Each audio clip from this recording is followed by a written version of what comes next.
In our gospel today, we heard about the abundance of Jesus' miracle in the wedding at Cana. In this way, we are invited to be obedient. As Mary said, do whatever He tells you. This reflects a reflective trust in Jesus' wisdom. Maging masunurin tayo at sumunod tayo kay Jesus.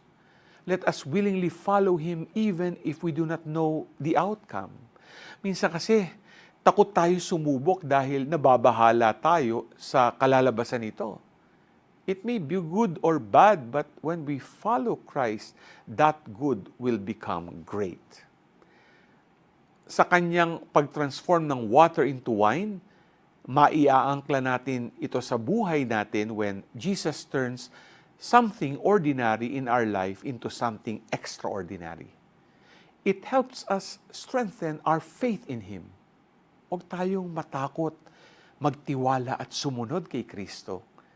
Dahil kasama siya, all things are possible. G ka ba?